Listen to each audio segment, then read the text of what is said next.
इस कार्यक्रम में आए हुए प्यारे भाइयों, बहनों, माताओं और मेरे जिगर के टुकड़े जैसे युवा मित्रों, आप सभी को मेरा राम राम।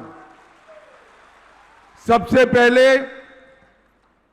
आसाम की इस पवित्र भूमि पर विराजमान मां कामाख्या के चरणों में प्रणाम कर कर मेरी बात की शुरुआत करता हूं। श्रीमंत शंकर देव जी और श्री माधव देव जी को भी बहुत भक्ति पूर्वक स्मरण कर कर मेरी बात की शुरुआत करता हूं। श्रद्धेय गोपीनाथ जी, डॉक्टर भूपेन हजारिका, ये दोनों भारत रत्न भारतीय जनता पार्टी के समय में दिए गए दोनों महापुरुषों को मन पूर्वक नमन कर कर मेरी बात की शुरुआत करता हूं।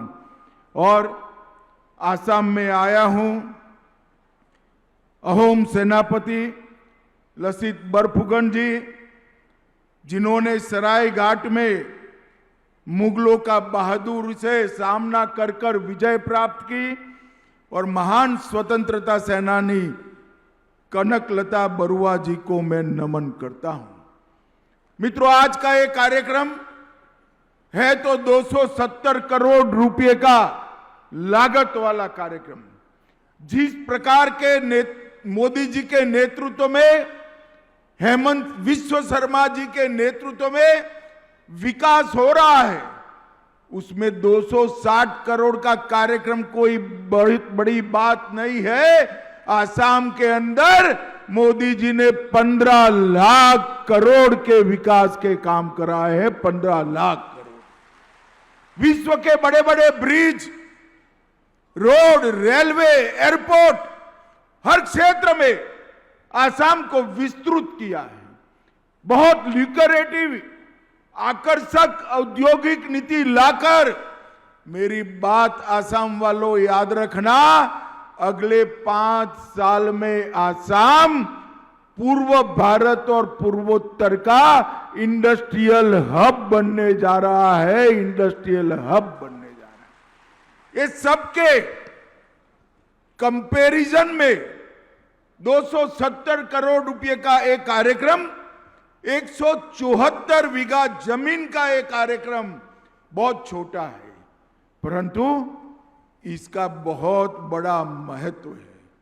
जैसे हेमंत जी ने बताया, 174 बीघा जमीन कांग्रेस के समय में घुसे हुए घुसपैठियों ने कब्जाई हुई थी।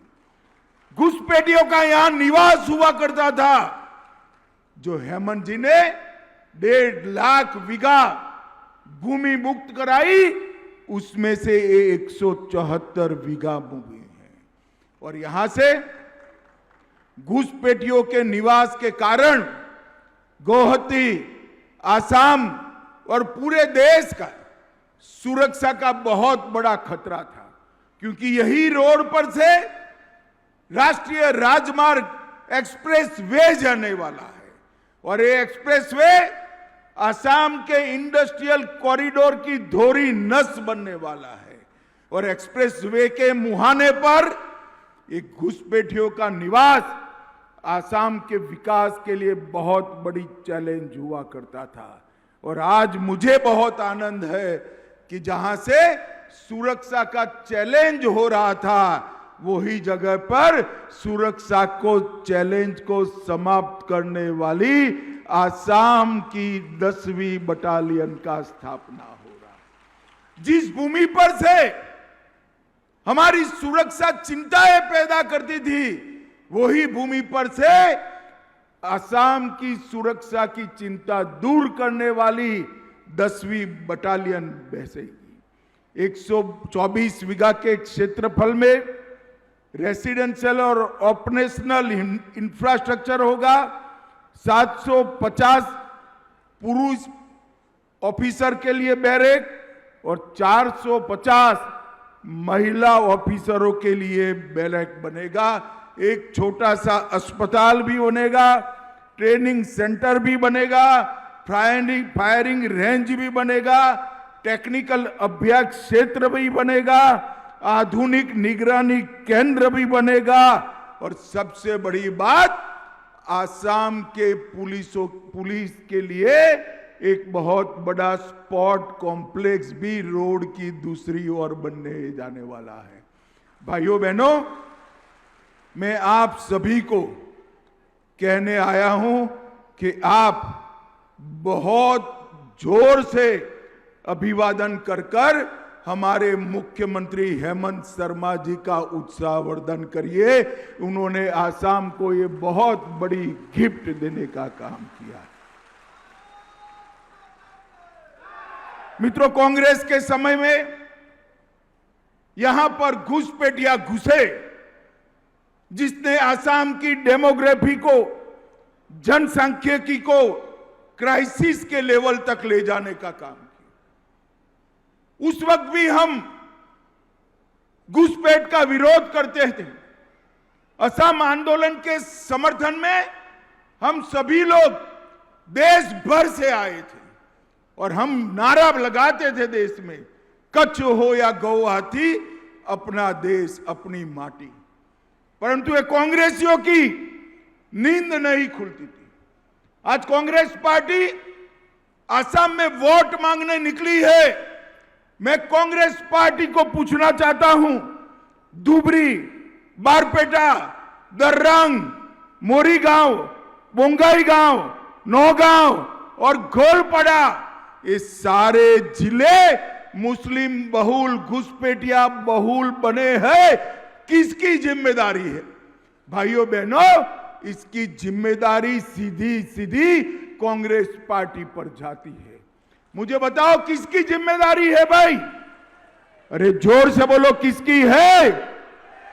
आज मैं कांग्रेस पार्टी को कहकर जाता हूं कि आपने जो पाप किया है, वो पाप से आसाम को मुक्त कराने का काम हम करने वाले हैं, भारतीय जनता पार्टी करने वाले। हेमंत जी ने 1.5 लाख बीघा जमीन घुसपैठियों से मुक्त कराई। अभी अभी उन्होंने कहा कि 5 लाख बीघा जमीन मुक्त कराएंगे। हेमंत को मैं जानता हूं, ये वचन के बड़े पक्के हैं। मैंने गत चुनाव में कहा था 1 लाख लोगों को सरकारी नौकरी देंगे। उन्होंने 1.5 लाख लोगों को करप्शन के बगैर नौकरी देने का वादा पूरा कर दिया है। तो 5 लाख बीघा जरूर पूरा करेंगे, मगर इससे क्या आसाम की समस्या हल हो जाएगी? आप मुगालते में मत रहना, आसाम की समस्या हल नहीं होगी। यहां से निकलकर कहीं और जाएंगे, देश के कहीं और हिस्से के जाएंगे। मैं आज कहकर जाता हूं, एक 5 साल के लिए फिर से कमल फूल की सरकार बनाइए। आसाम से घुसपैठियों को चुन चुन कर हम देश के बाहर निकालने का काम करेंगे। और ये संभव हो सकता है। अगर देश का बड़ा हिस्सा नक्सलवाद से मुक्त हो सकता है, तो देश की भूमि भी घुसपैठियों से मुक्त हो सकती है। इसके लिए चाहिए कलेजा, चाहिए हिम्मत, चाहिए और दृढ़ संकल्प चाहिए। और अपने नेता और देश के प्रधानमंत्री नरेंद्र मोदी में ये तीनों मौजूद है भाई, तीनों मौजूद है। घुसपैठियों का जाना तय है, परंतु उसको निकालने के लिए राज्य सरकार का समर्थन चाहिए। मुझे बताओ भाई, जिन्होंने घुसपैठिए घुसाए वो कांग्रेस पार्टी, उसकी सरकार बनती है तो घुसपैठियों को निकालने देगी क्या? जरा जोर से बोलो, कांग्रेस घुसपैठियों को निकालने देगी? अरे जोर से बोलो, निकालने देगी? घुसपैठिया निकालना है तो फिर से एक बार भारतीय जनता पार्टी की सरकार बनानी पड़ेगी। कांग्रेस के 20 साल में कई सारे जिलों में, इस 7 जिलों में हिंदू आबादी जो 38 लाख थी वो घटकर 36 लाख हो गई और पूरे जिले घुसपैठियों से भर गए। हाँ, ये 7 जिले जो है, धुबरी, बारपेटा, दरंग, मोरीगांव, बोंगाई, नौगांव और गोलपाड़ा, वो भी हमारे हैं भाई। उसको घुसपैठियों से मुक्त कराना चाहिए या नहीं कराना चाहिए, बताइए। जोर से बोलो, बताना चाहिए या नहीं कराना चाहिए। मैं कांग्रेस पार्टी के नेताओं को चैलेंज देता हूं, क्या आपके घोषणा पत्र में, अरे करना मत, सरकार बन जाए तो हटाना मत, सिर्फ घोषणा कर दो कि हम घुसपैठियों को हटाएंगे, इतनी घोषणा मात्र कर दो। राहुल गांधी एक बार बोले कि हम घुसपैठियों को हटाएंगे, हिम्मत नहीं है उनको बोलने की, क्योंकि ये घुसपैठिए उनकी वोट बैंक बने हुए हैं, वोट बैंक बने हुए हैं। भाइयों बहनों, ये देश के लिए बहुत बड़ा खतरा है। मैं आज आपको वादा कर कर जाता हूं, आप भाजपा सरकार बना दो, हम 5 साल में घुसपैठिए को सिर्फ मतदाता सूची से नहीं निकालेंगे, देश की भूमि से भी निकालने का काम करेंगे। देश की चुनाव आयोग एसआईआर कर रहा है। एसआईआर होगा तो स्वाभाविक रूप से घुसपैठिए पहचाने जाएंगे। और राहुल गांधी इसके खिलाफ आंदोलन छेड़े हुए, कभी हाइड्रोजन बम फोड़ते हैं, कभी एटम बम फोड़ते हैं, कभी परमाणु बम फोड़ते हैं। अरे भाई राहुल जी, आपके सारे बम फटाके जितना भी आवाज नहीं कर पाए, और ये देश घुसपैठियों से मुक्त होना तय है, मुक्त होना तय है। मित्रों, असम को शांत प्रदेश बनाने के लिए एक घुसपैठिया उन्मूलन बहुत जरूरी है। उन्होंने श्रीमंत शंकर देव की जन्मभूमि को भी नहीं छोड़ा था। मैं अभी अभी श्रीमान शंकर देव के स्मारक में एक बहुत बड़ा स्मारक का उद्घाटन कर कर आया हूं, जो घुसपैठियों से खाली कराया गया। भाइयों बहनों, कांग्रेस पार्टी ने जाति, माटी और बेटी तीनों को क्षति पहुंचाई। कांग्रेस ने घुसपैठियों को यहां पर घुसने देकर असम की उपजाऊ माटी को घुसपैठियों के हवाले किया। असम या समुदाय की पहचान को इस घुसपैठियों ने क्षति पहुंचाई और जाति को भी खतरे में डाला, और बेटी, घर और संस्कृति का संरक्षण कांग्रेस ने कभी नहीं किया।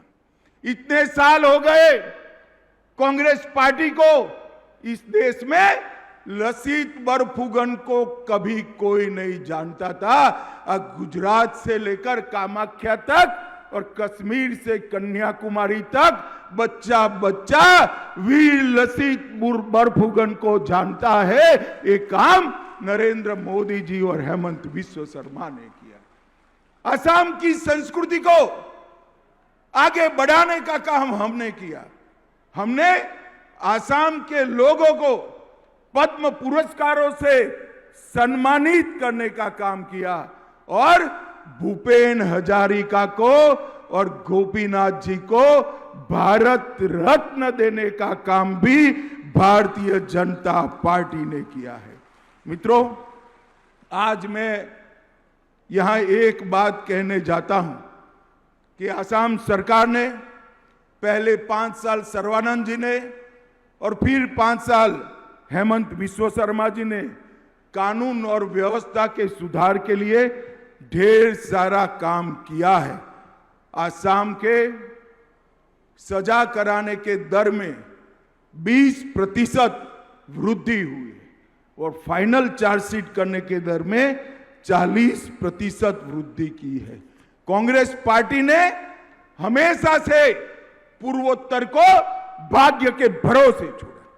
यहीं से कांग्रेस के प्रधानमंत्री मनमोहन सिंह 10 साल तक प्रधानमंत्री बने, आसाम से राज्यसभा में गए थे, 10 साल में नॉर्थ ईस्ट में 10 बार भी नहीं आए। 10 बार भी नहीं आए। और मोदी जी 11 साल में 80 बार नॉर्थ ईस्ट का दौरा कर चुके हैं, 80 बार।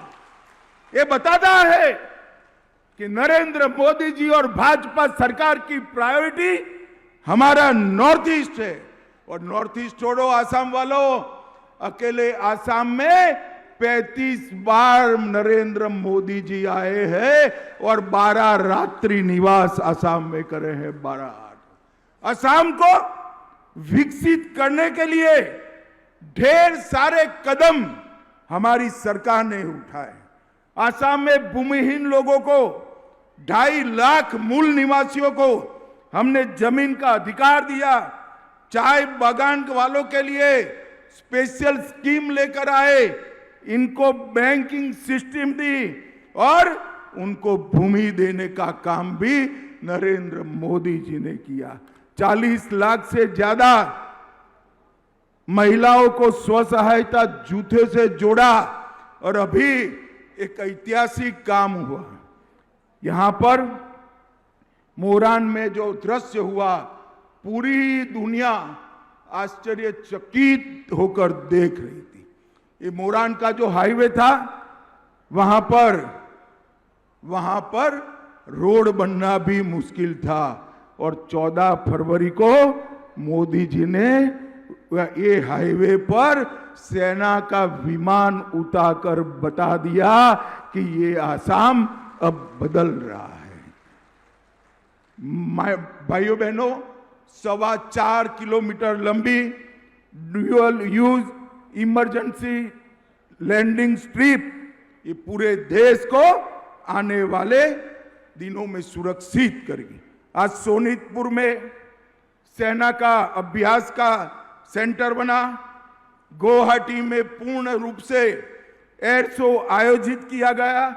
75 से अधिक विमान और हेलीकॉप्टर 25 से अधिक फॉर्मेट में दुनिया को प्रदर्शन कर हमारी वायुसेना की ताकत आसाम के माध्यम से पूरी दुनिया को दिखाने का काम किया।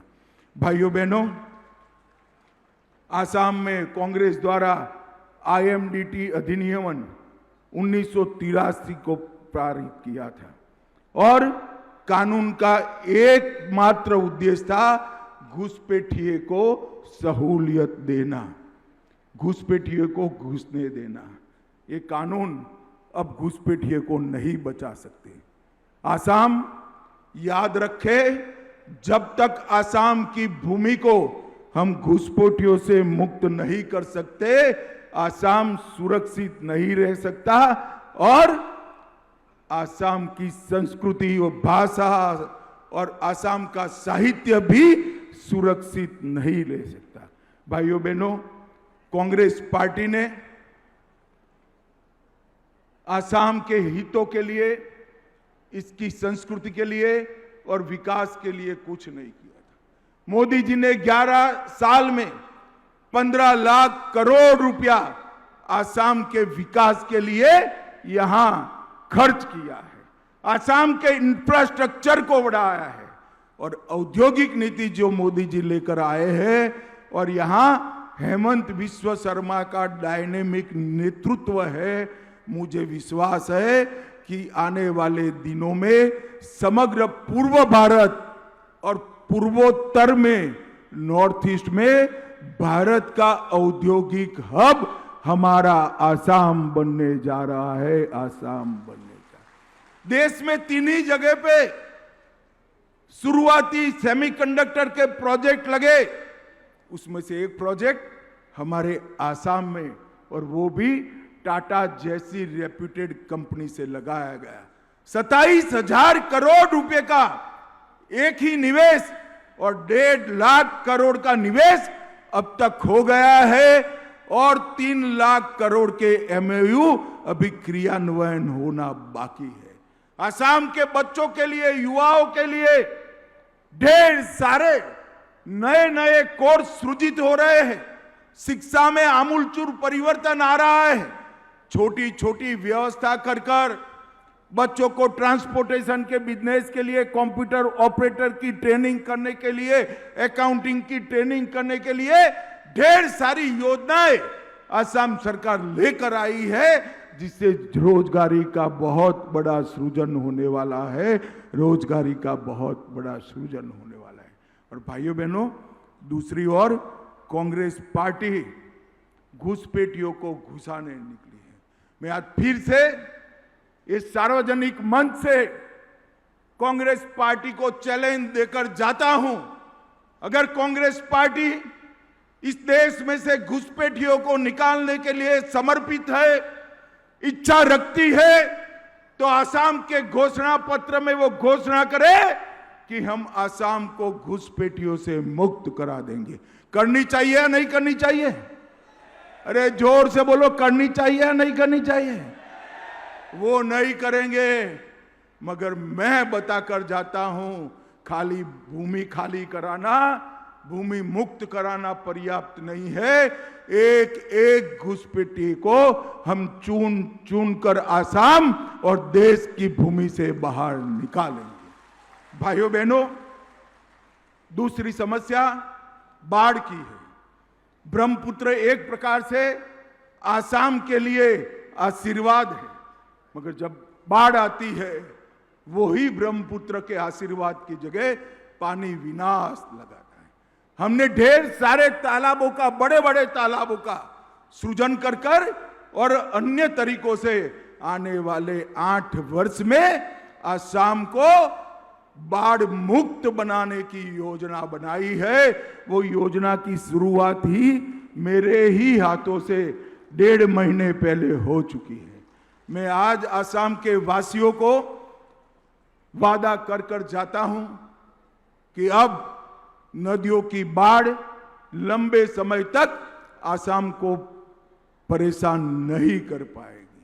हमने सैटेलाइट के जरिए टोपोग्राफी का सर्वे कराया है, पानी का सृजनात्मक उपयोग, कंस्ट्रक्टिव उपयोग क्या हो, इसका आयोजन किया है, और कंस्ट्रक्टिव तरीके से पानी को कहां पर ले जाकर स्टोर कर सकते हैं, इसकी भी ब्लूप्रिंट बनाई है। तो आतंकवाद मुक्त, गरीबी मुक्त, बेरोजगारी मुक्त, विकास से लैस और बाढ़ से मुक्त आसाम अगर बनाना है, तो अगले 5 साल फिर से भारतीय जनता पार्टी की सरकार बनाइए। मुझे बताइए, आप लोग सहमत है क्या? अरे जोर से बताओ भाई, इस और बहनें भी बताएं, सहमत है क्या? सभी लोग सहमत है? कमल के निशान पर बटन दबाएंगे, असम गण परिषद को जिताएंगे, बीजेपी सरकार बनाएंगे, नरेंद्र मोदी और हेमंत विश्व शर्मा के हाथ मजबूत करेंगे। तो मेरे साथ दोनों हाथ उठाइए, जरा उठाइए दोनों हाथ, और दिल्ली में राहुल गांधी तक आवाज पहुंचे, ऐसे मजबूत आवाज से बोलिए, भारत माता की वंदे वंदे। आप सभी का बहुत बहुत धन्यवाद, साधुवाद।